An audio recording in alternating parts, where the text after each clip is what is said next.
Testimony podcast. I am your host, Sister Jakira. Today we have our beautiful sister Tymika. She's going to be talking to us today about the layers of postpartum depression.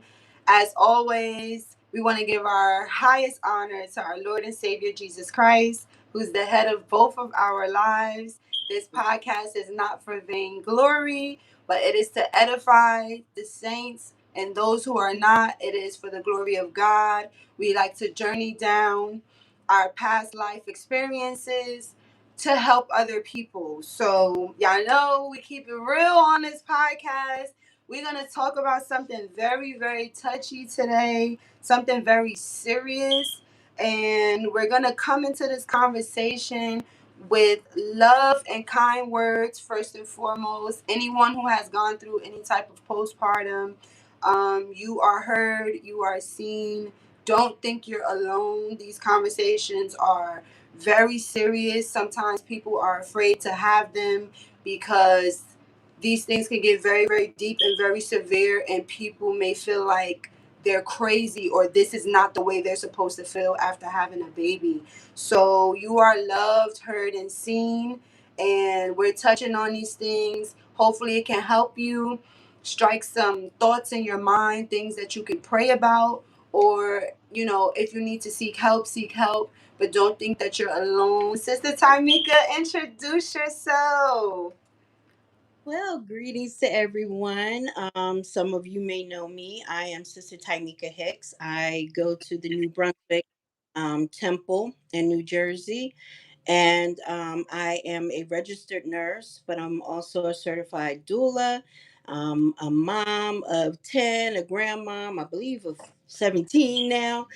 So I've been in this game for a minute. And so I just wanted to talk about something that is, it gets overlooked a lot of times, postpartum uh, situations and stuff like that, or depression, that gets overlooked a lot. And I just wanted to kind of like bring things to light, especially in our walk in holiness. Yeah. How some people feel as though, oh, I shouldn't be feeling this way because, I have the Lord on my side. So I know that, God can handle, all of my situations, but there are some issues that we do go through and we have to work through them, and we need that support in doing so.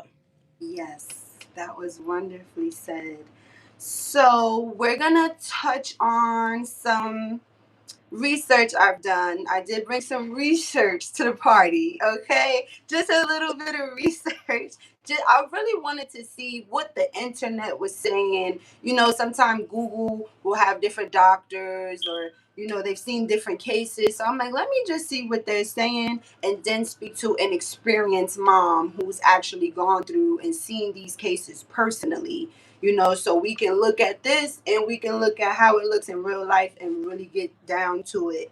So they broke it down to 4 layers of postpartum depression. So the first one is the baby blues, which is the baseline layer. They say they're calling it the baseline layer. They say it's about mood swings, some brief mood swings, crying spells, feelings of being overwhelmed or irritable, starts within 2 to 3 days after birth, goes away on its own within 2 weeks, requires no medical treatment, just rest and support. So that is what they're saying is the base layer. So that's Yes, the baby blues. So the yes, second layer they're saying is postpartum depression, the core layer. So they have points of deep sadness, emptiness, severe mood swings, intense doubt about the ability to care for the baby, trouble bonding or feeling disconnected from the infant, loss of interest in normal fun or activities, lasts longer than 2 weeks, and interferes with daily life. So that's the second layer, core layer. The third right. layer is specialized manifestations. They're calling this the complex layer. They're saying postpartum anxiety. So this is where anxiety kicks in, and it's constant. Excessive worry, fear, or panic attacks about the baby's health or safety. Postpartum OCD. So OCD is kicking in this layer also. It says scary, repetitive, unwanted thoughts about harm coming to the baby, paired with compulsive behaviors to keep the baby safe. So that's the Right. third layer. And then the last layer is the fourth layer, postpartum psychosis, the deepest severe layer. They're saying this is a rare and very serious mental health emergency, loss of touch with reality, hallucinations or hearing voices, delusions or strange beliefs about the baby or yourself, extreme confusion, rapid mood shifts, and erratic behavior. So the first question, or let's get into it. Sister Tamika, what do you think about these layers they said? Um, those layers actually were really good for everything. Um, that was well said. So they So say they got it right. They got it right. they got. I feel as though they got it right. With the let's start simple, right? With Okay. the baby blues, you know, with the baby blues, a lot of times it's just lack of sleep, lack of support. Mom just she feels a little down. You have to remember too, everybody is so about the baby once the baby comes, right? And a lot of times people forget mom. Yeah. One of the things that I have one daughter who she kind of drilled it into us like y'all can see the baby, you can love on the baby, but y'all better acknowledge me first. Right. And I admit that I like that because many people don't even think about it. They just say, "Oh, look at the baby! Oh, the baby!" And and then the mom is just like, "Well, what am I chopping by?" Man, maybe I haven't done my hair today, but still, No. y'all can acknowledge me or whatever. And so that causes mom sometimes to feel some type of way. They don't mean to feel that way, but Mhm. it happens. You got to think too, when a woman after she has a baby, the moment she has the baby, certain hormones just start to drop off. So she's these hormones that she had on board for the pregnancy, now they're coming off.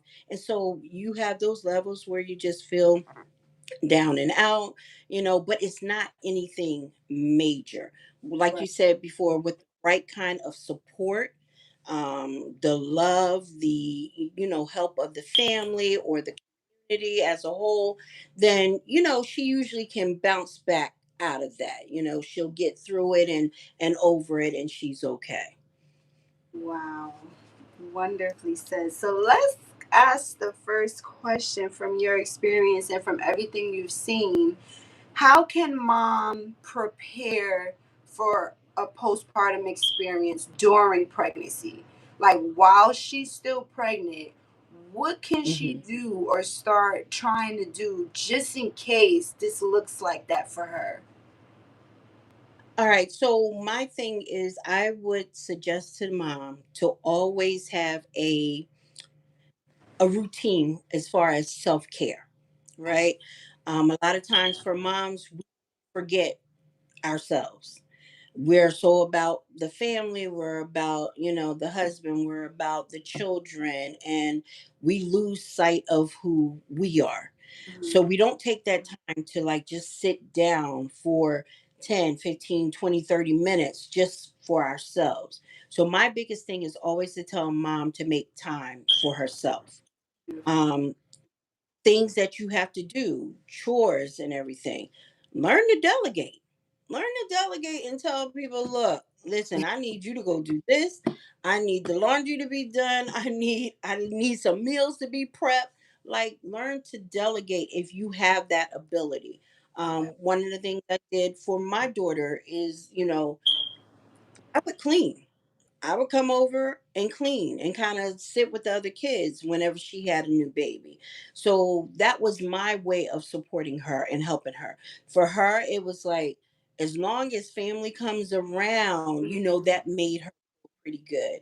So it depends on that woman and what it is that she needs. But I would always suggest have a game plan in place where you are doing things still that you like to do. And then two, be realistic about things.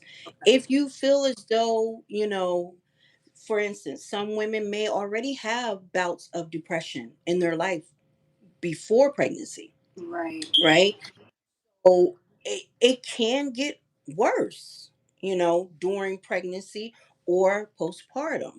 So Mhm. you have to be aware of those things. Know yourself and be like, okay, these are the things that make me happy, and these are the things that are not so good for me. So when or if I see that I'm moving in that direction where I'm starting to get depressed, what I need to do is I need to do these things here that'll help me to kind of like come out of it. So be realistic, love yourself, care for yourself, because you can't do anything for anybody else if you aren't all together. You know what I mean? Right. Absolutely. That was good. I'm like, ooh, girl, sis. Perfect. I love how you kind of answered this a little bit, but I want you to go a little bit more into this one. The next question is, what can family and loved ones do to help mom prepare? Mm, mm, mm, Yes. mm. Girl, Yes. stay. Listen, What can they do?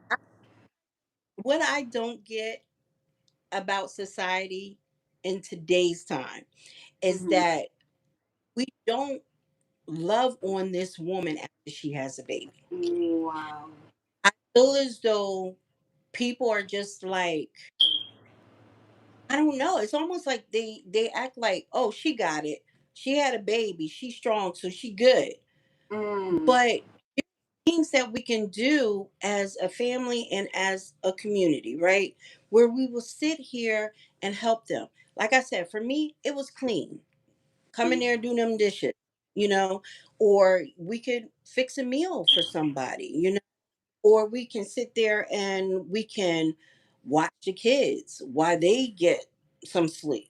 You know, it's little things that mean a lot. It means a lot. And people tend to forget that this woman, we're a community, or we should be a community. We should be a family.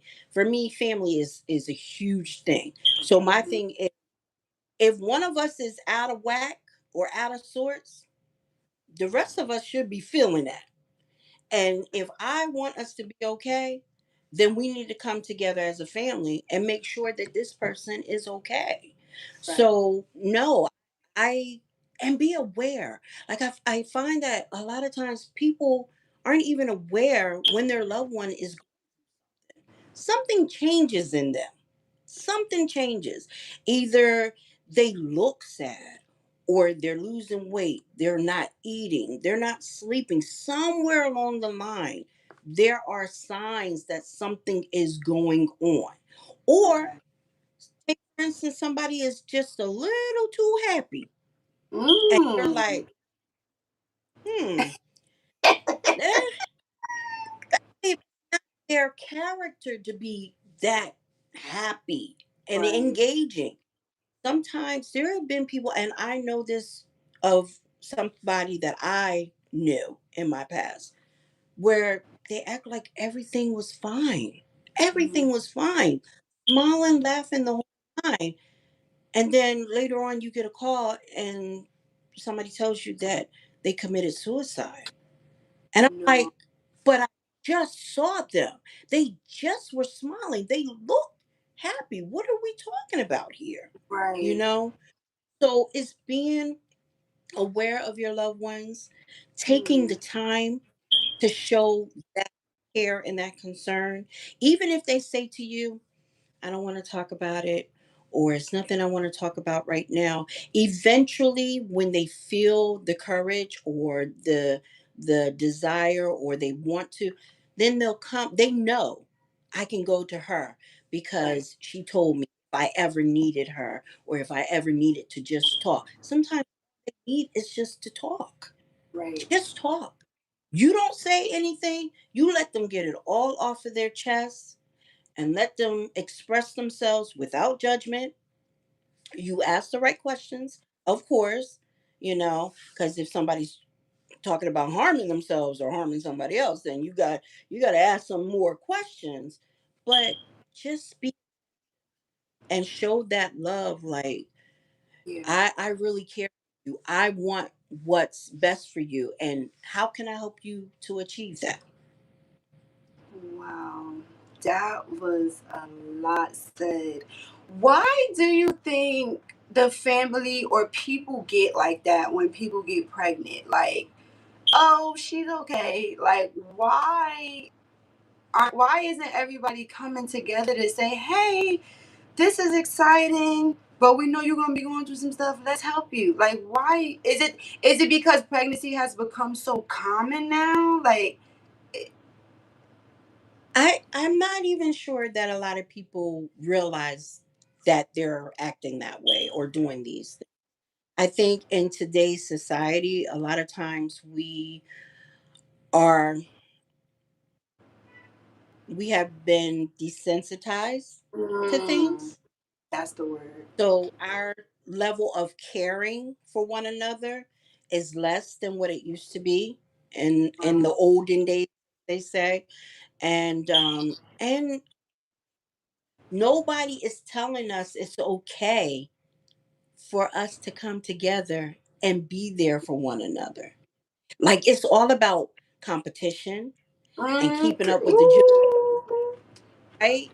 But nobody is saying, no, it's okay if we come together, put this together and make this better for this person. Like back in the old days, you had grandmas, aunties, and the cousins and mamas. They were this woman got back up her feet. They helped her. They helped with the baby. She didn't have to do it all by herself. And Right. today women just have to do it by themselves. And I'm not trying to be down on the men, Right. but I need my brothers. Right. I need them to understand that she didn't make this baby by herself. Right. So therefore, we are a package when it comes to this Right. baby. So let's make sure that the same energy we put into making this baby is the Okay. same energy, okay, that we're going to use to make sure this baby is okay. And this mama who carried this It's baby, okay. You know what I that's all I'm think saying. was so good? I loved the keeping up with the Joneses and not seeing that somebody's always coming around like everything's okay, and then you get a bad phone call later on down the line that something happened. I feel like, first of all, it's okay to not be okay, but Right. because of the competition, like you said, and the keeping up and everything like that, even in the family dynamic, people don't feel like they can show up and not be okay Right. because That's everybody can't not see me be okay, because next thing you know the whole family's talking about you or this, that, or the other. So like you said, people are desensitized, and people don't like the care level. It's just so sad, and people don't feel okay to not be okay. So when you're not okay, you feel like you always need to be okay, or at least look like you okay, because yeah. the Yeah. news would travel from grandma to auntie and them down south that that you showed up not okay.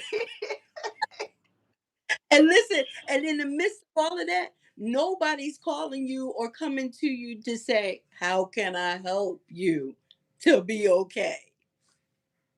This is terrible. You talk about it, but nobody's showing up. And like I said, it could be something as simple as you just sitting there listening to their conversation. Matter of fact, sometimes it's not even about that. Sometimes you could just show up, sit there, don't say a word, they don't say a word, but that in itself, that Mm-hmm. silence means Mm-hmm. everything. Oof, this is so good. So, how does postpartum affect mom's mental health? When she starts going through postpartum depression, baby's born already, what does this do to her mind, sis? Like, what happens to her mentally? Well, I will say this. It really depends on her pregnancy. It depends on her lifestyle.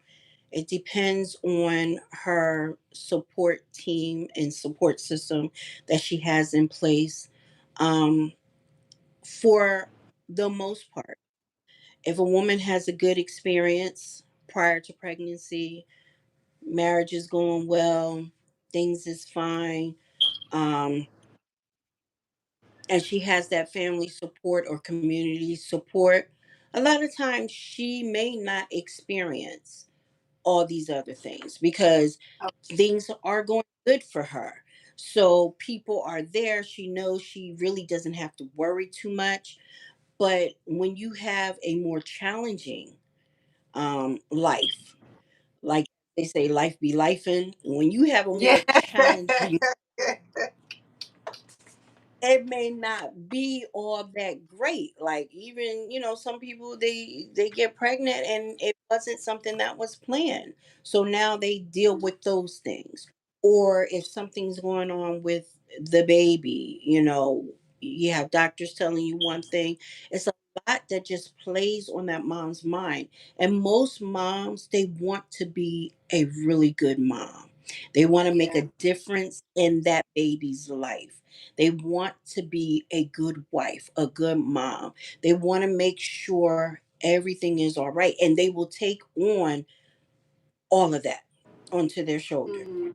And if at any point they feel as though they're lacking, or they feel as though they're not doing everything that they envision themselves doing, then it starts Hmm. to play that their mental health, because now they're feeling they're inadequate. They're not doing Wow. everything. I tend to tell moms a lot of times those clothes are still gonna be there. They need to be washed, yes, but they're gonna be there. Okay. Hmm. If you need to take your 30 minutes and just be to yourself, don't worry about those clothes. They're gonna get done. Yeah. It might take a little while, but they're gonna get done. And like I said, if you Right. delegate. Listen, I come, so in my family, there's six of us as far as my siblings and stuff. And then, I have the 10 children. And so we always work together like as a family, their dad and I, we just want them to always love each other and be there for one another. And so you got to delegate. Look, auntie comes over and she coming to see this baby. Oh, I'm so glad you're here. You know what? I know you make that rice that I like. Can you make that Right. rice for me? Get in the kitchen, auntie. Look, we got to get creative about how we do things. That's But the right. Yeah. mental health for women after they have their babies, it can go either way. Even if you have the best life, you can Hmm. still experience that postpartum blues or postpartum depression. You could have the best life. And then because of that, because of the fact that you do have a good life, now you're experiencing this, you really are going to think like, oh, this can't be me. I can't be going through this. My life is perfect. What am I upset Wow. about? What am I depressed? So guess what? You're going to push everything to the back. You're gonna put a shit to the back of your mind. And as things are going on, Mhm. time is going on, worse and worse and worse. So that's why it's important for me to tell women to really Oh, be realistic with themselves, and also to make sure that you stay on top of things for yourself. You have to know yourself. okay. I don't know why the light just cut off, but we're gonna keep going. The light just cut right off. Like, what happened here? It must be a good. There we go. There you go. Technical, technical difficulties, people. Okay. So, speaking of mental health of mom, do you think, and I've seen things like this, and it's very, very, very, mm, but can you say sometimes, let's talk about that. Sometimes mom goes through mental stress and it postpartum depression, it plays on the mental when she's worried about her body snapping back. Mm, What do you say about that, sis? That's a big thing. Do you think that plays a lot of a role in the postpartum? yeah, it does. It does. You would think it wouldn't, considering you just carried a baby for 9 months, and Right. it took you 9 months to get to the size that you are. Let's be realistic. It can take Mm-hmm. 9 months, a year and a half for you to get back to the size that you were before. Um, and that's where you have to be okay with things. You have to be Okay. realistic. But like I have somebody that I know who, while she's breastfeeding, she couldn't lose a single pound. Not a single pound. No matter how much she exercised, if she dieted, or if she did, like intermittent fasting or whatever, Mm-hmm. weight or anything. But the moment she weaned the baby and stopped breastfeeding, that's when she would lose all her weight. And that's the other thing. Wow. Women don't understand. There's that misconception that, oh, if you breastfeed, you'll lose weight like that. Not for everybody. Not for everybody. And these are the things we need to talk about, because some women are believing, oh, I'm going to breastfeed and Mm-hmm. this baby is going to get my body back. And yeah, some women it don't. Some women it's the total opposite. So we have to love ourselves. When I say Right. love ourselves, we have to love ourselves. Yeah. Even though you may want to lose weight, it's okay, but do it in spurts or do it in intervals. You know what I mean? Take your time. Even with that, like I said, let's be realistic. It took you 9 months to get to the size that you are. So give yourself a Right. little bit of grace. You know what I mean? And try not to let that bother you. Try, but that doesn't always work for everybody. Oh my goodness. I was like, let me ask this question because we see that in today's day, we see that be a lot of moms' main concerns. Like a lot of moms, especially in the worldly lifestyle, they're very concerned with, I need to snap back after this baby. Like I cannot, so having that pressure on yourself, like you said, you took 9 months to get all this on you, and then you're looking to go right back to the size that you were week one, week two after baby, and that can bring on a lot of stress, a lot of depression because, and then it's just like you said, loving ourselves is definitely important.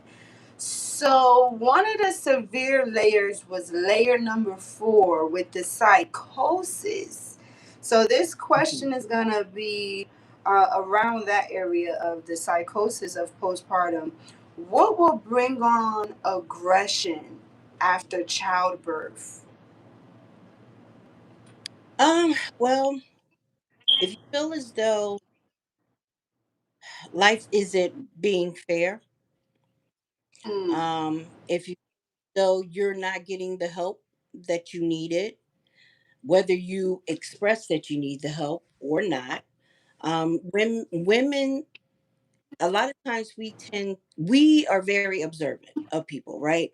So a lot of times if somebody's in their usual, we will notice and we will say, sis, are you okay?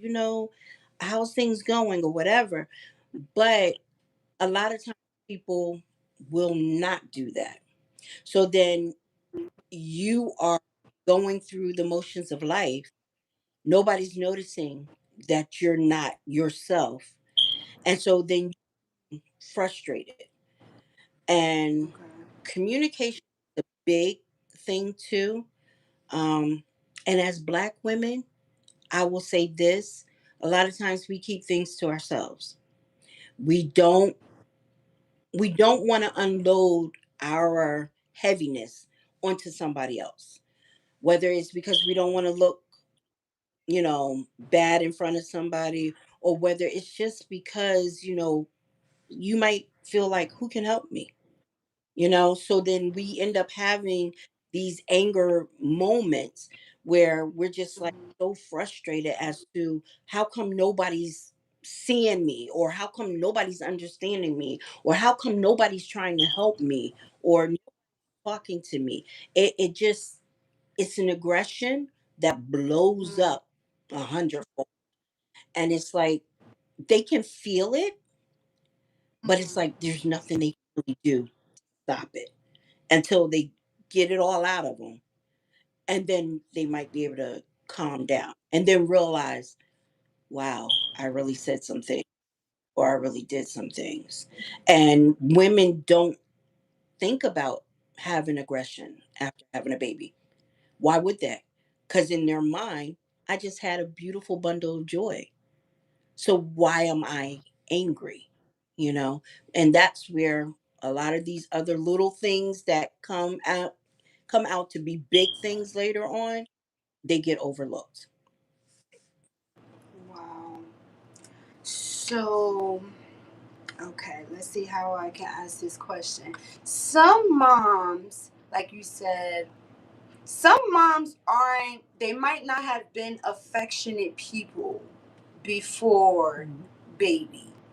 So now, once you have a baby, obviously, there's a lot of affection, there's a lot of touching, there's a lot of hugging, there's a lot of clinginess.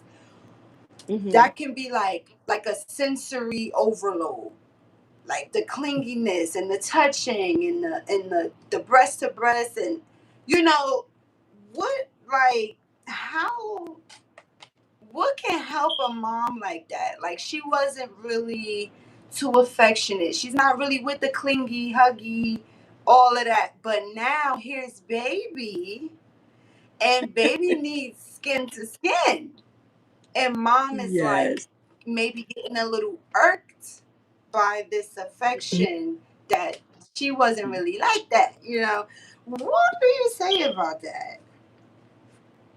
So then that's when people that you are comfortable with can come in and kind of give mom that break.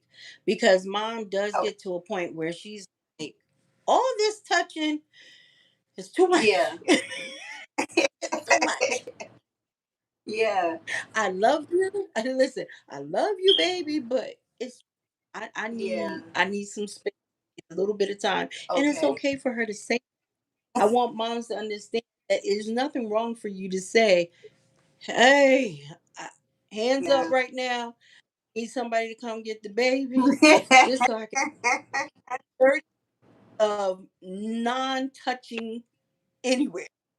Okay. Yes. So it's do that. But it's I put it this way. In nursing, we watch when a mom has a baby. Right. We only really watch you for 2 days. But we do watch to see if the moment the baby is born, how do you respond with that baby? Are you trying to kiss the baby? Are you trying to hold the baby? Are you showing, these signs of love and emotion. You don't see that at some point. If you don't see that at some point, then it's like, okay, give them a little bit of time, because she's got a new role now. And not only does she have this new role, Yeah. she might be, as they say, freaking out at the moment, because oh my Mhm. goodness, this is a life here, and now I'm responsible for this life. So we do tend to look for that, to see if you are bonding with the baby, you're trying to bond with the baby. But I do say we should give mom a little bit more time before we're ready to call in social services and say she's not bonding with the baby, or she's not doing, you know what I mean? Like, give her a Yeah. little bit of time. Some moms, it takes more, especially if a mom is not, or a woman is not very affectionate. This is going to Mhm. be new to her, so give Yeah. in that space to get acclimated to things before we start sending out all the squads. So that's beautiful. I love that because I feel like these are things that aren't always talked about. Like, what if she's not affectionate? Like, True. so next, right? So, how should mom go about making? We talked about routines earlier. How should she Mhm. go about making a routine that works for her baby and husband? Okay, so If that's where, if husband is in the picture, how should she go about making a routine? so I always like to tell my clients that you need to have that good kind of communication, even before you think about having children. There should be a good line Mhm. of communication. You should already know what things you want to do, how you feel as though it will make the family flow, the things that you put together, so I know now, one of the things I know what her always did when she had her children, and I literally used to clown her for it. When she sees this, she's gonna be like, "What?" But my daughter had to have a routine. So every night, bedtime, when it's time to get the kids to go to bed, she always would take them in the room. They would pray, and then they would read two books, and then she would turn the light out, walk out the room. And of course, the kids would, play around for a little while before they actually settled down and went to sleep. And she Mhm. did this at 8 o'clock every night. Clockwork. They had their baths. They ate their dinner, had their baths. They went upstairs. They prayed. They read the books, and then 8 o'clock, it's a wrap, right? And I would be like, "Oh, girl, you ain't gonna be able to keep up with that forever." And I'd be like, "You ain't gotta do all of that." Let me tell you, I think she was tired of people saying stuff, and so she really, literally let the kids stay up much longer, and she let them do whatever. And the rest of us were watching, we chilling, we ain't really, paying it too much mind. But I saw how it affected her, and when I watched Mm. her, and then watched how it affected the kids, I was like, this is how she needs it to be. She Yeah. needed that. The kids needed that. And Yeah. it flowed beautifully. When I realized that, I was like, you know what? Go ahead, mama, do your thing, because it Yeah. worked for her. You know, Right. I wasn't as stringent when it came to bedtime when my kids were younger, but that was okay for me. She Mhm. needed a routine, and some women are like that. So I would suggest that the husband and the wife come together and talk about the things that they feel as though will make the family flow. Like, for instance, something as simple as, okay, if she gives the kids the bath, then maybe he could be the one to pray, well, pray together as a family, but he could be the one to read the stories to the kids. You know what I mean? Like, do things together. And I think that's where a lot of people in society have forgotten to do. They don't do things together. It's one person doing 90%, the other one doing 10%, or one person doing 60%, the other one doing 40%. And sometimes that's okay, but for the most part, let's work together so everybody can be all right at the end of the day. Wonderfully said. So let's go into some of the OCD of the postpartum. That was the complex layers. Number Mhm. three, where the anxiety starts to kick in. So, Yeah. what will bring on OCD after baby's born? Well, a mom sometimes she wants to make sure everything is clean. Um, Mm-hmm. we want to make sure that the baby doesn't get any germs. We want to make Okay. sure that all the surfaces are clean. We want to make sure that they're safe. But it gets to a point Mm-hmm. where things are, it's like you have these thoughts, they're intrusive, and you know that it's more than it should be, but it's like you can't help yourself. So you'll Wow. be repetitive in doing things, constantly cleaning, constantly going and checking on the baby. The baby's sleep, baby's been fine, but you keep going and checking on that baby because you feel as though something bad might happen. Wow. Like about SIDS, the baby dying ribs or whatever. A mom is going to be concerned about that. So she'll keep going back Yeah. and forth, and Oh, she knows it's not right. She knows that I'm being obsessive about this, but it's like she can't help herself, you know. wow. So what can help tone that down? Like, what can she start doing to help her like ease out of that a little bit? Well, Does it come first with time?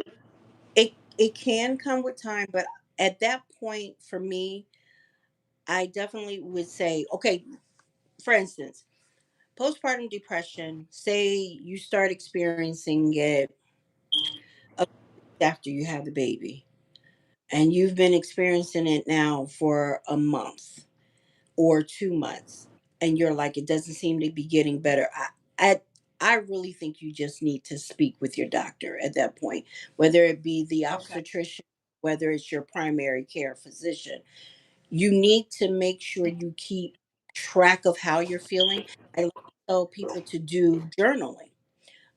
If you do journaling, it kind of keeps, it helps. It either helps you to feel better about things, getting all your thoughts and your feelings out onto paper, and then you can look Hmm. back at it and say, you know what, I see that this is a pattern for me. I'm I'm doing this a little too much or whatever. And then that way you can discuss with your doctor and say, look, I've been experiencing these things. And women need to be honest with their physicians. Um, Okay. and that's where a lot of people have a problem because they're scared that if they really tell their true feelings, then DIFUS is going to, or you know what I mean, Oh, or something else is going to happen. So then that causes them to kind of hold on to things too. But wow. if you have a physician that you've been dealing with, you're comfortable with that physician, be honest with them. Just tell them exactly what you're going through, what you're feeling. Say, I need that help. I need help. And most physicians will be there.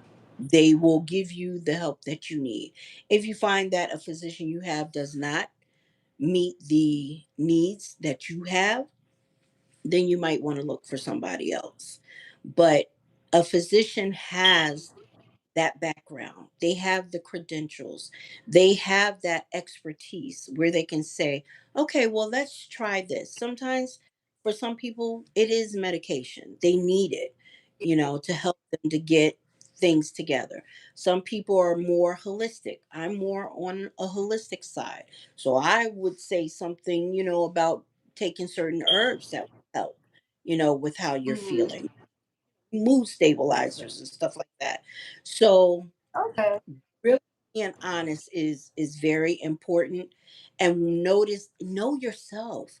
Like women, we don't know ourselves outside of our children and our husbands. Um, We don't. We are so into them and helping them that we who we are.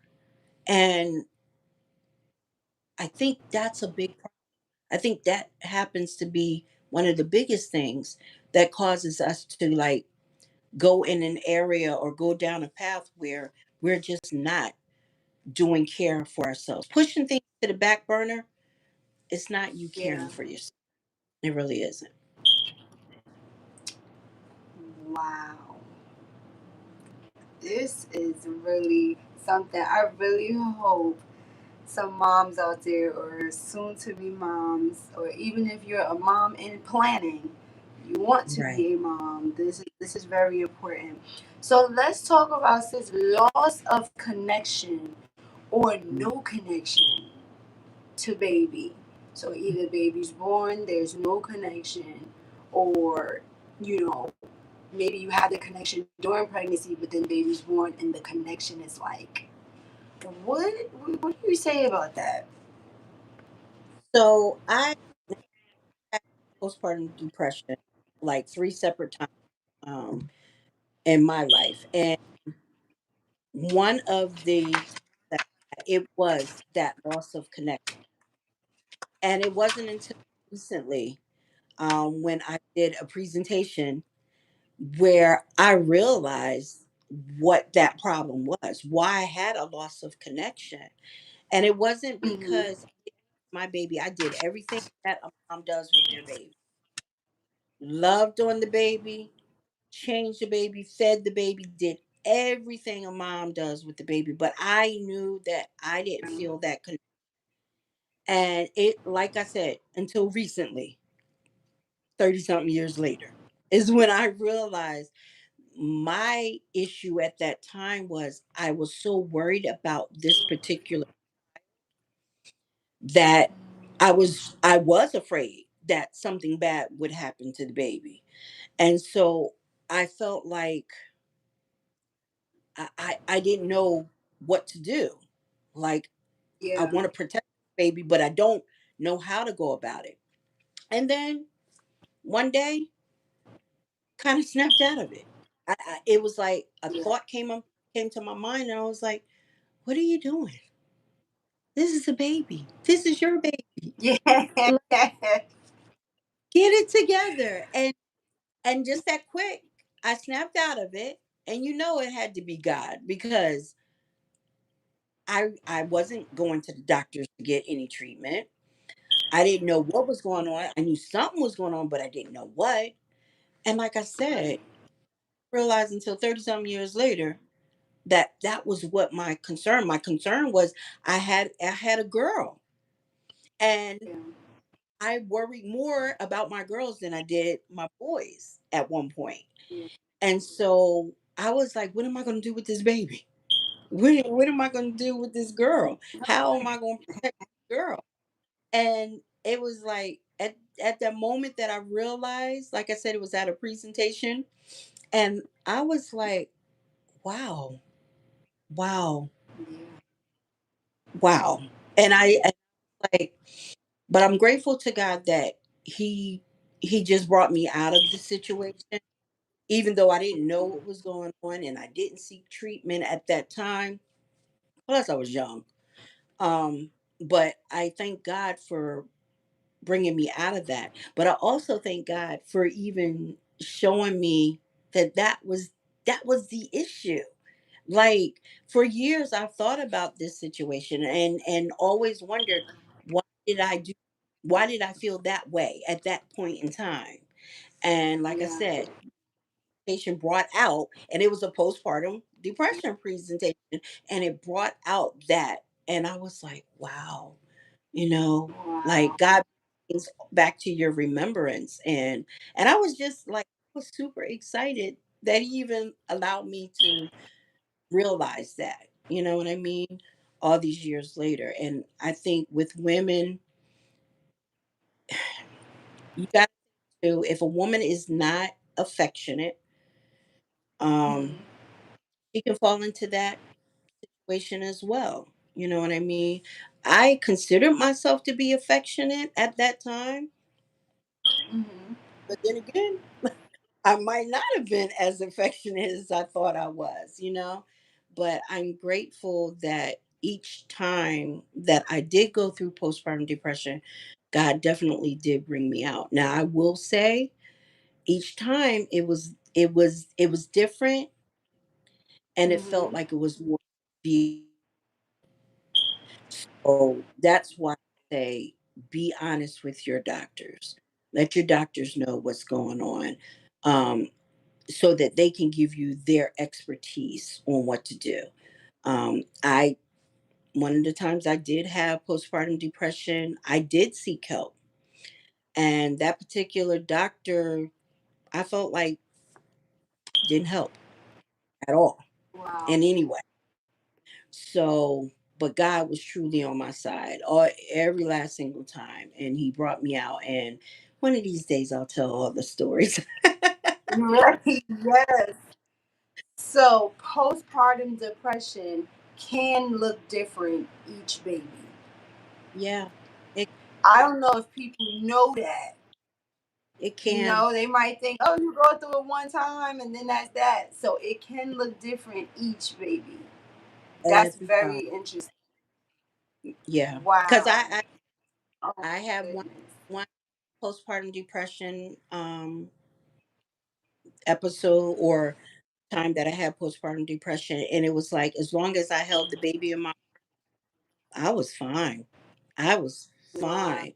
But the moment I put that baby down or gave that baby to Hmm. somebody, it felt like my whole world was crashing around me, and I would have Oh to my literally go back goodness. and hold her so that I could feel like Calm I was okay. down. Oh So my goodness. This is something. This is so beautiful. I'm so glad you came on, sis, to share all these beautiful I love it. gems. I am It glad was that you had. amazing. Me too. So, as we're coming to a close, Mhm. what would you say to encourage a mom or someone who's pregnant or giving birth? What would you say to encourage them? Someone who's dealing with postpartum depression right now, whichever layer it is, mild, severe, or in the middle. What would you say to them, sis? I would tell them to love themselves. Take the time out to really care for yourself. Everybody may be looking to you for everything, but you have to get to a point where you can say no. I need my time. I need my moment, and just be okay with that. If you are experiencing something and it's been going on for a long time and nothing seems to be helping, get the help that you need. You keep harassing people until you get the help that you need, because you will find some people, whether it's family, loved ones, friends, whether it's even your physician, may not, they may think, oh, you're being a little extra, or you're not really experiencing anything. That's not for anybody else to say. And this is why I say it's so important to know yourself. Because if you know yourself, and when something starts to feel different, you yourself can say, no, I need help. And you are the expert, and I'm coming to you for the help. So love yourself, be gentle with yourself, give yourself some grace, take your time, and do the best that you can. And if you didn't accomplish something today, God willing, you will have tomorrow to try to accomplish that task or those things. But in the meantime, just really truly love yourself, and you're important. That is so. We are clapping for you, mom or mom to be. We are Yes. clapping and All the rooting mamas. for you. You're doing a phenomenal job. Okay, I don't care what it look like right now. You got baby green stuff over here, a diaper explosion over there. You're doing okay. You're They're doing doing okay. right. So, Sister Tymika, it was a pleasure. It was a pleasure. You have any closing remarks?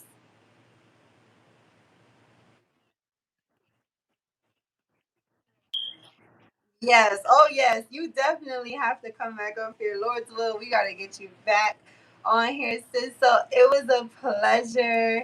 And I'm going to let you go, sis. Peace be. All right. You. So that was the Modesty Testimony podcast, guys, with our beautiful sis Tymika. I truly enjoyed her. I enjoyed this conversation. It was so good. Praise God. And yes, I'm not going to hold you all any longer. I just wanted to share one more thing. Just like Sister Tymika said, this is a very serious conversation. This is a very serious topic, and if you are experiencing some very severe depression and postpartum depression and mental things, and you just really, really, really need that extra help, definitely pray first and foremost and seek out your medical professional. If someone, this paper says here, I'm going to read it. If you or someone you know is struggling with postpartum depression or having thoughts of self harm, support is available. You can reach out confidentially to the National Maternal Mental Health Hotline by calling or texting 1-833-9 HELP for you. So that's 1-833-9 HELP for you. Okay, so we love you. God bless you. We pray all be well with you and that you really enjoyed this episode. Once again, I am your host, Sister Jakira, and Lord's will, as always, I will catch you on the next one. Peace be.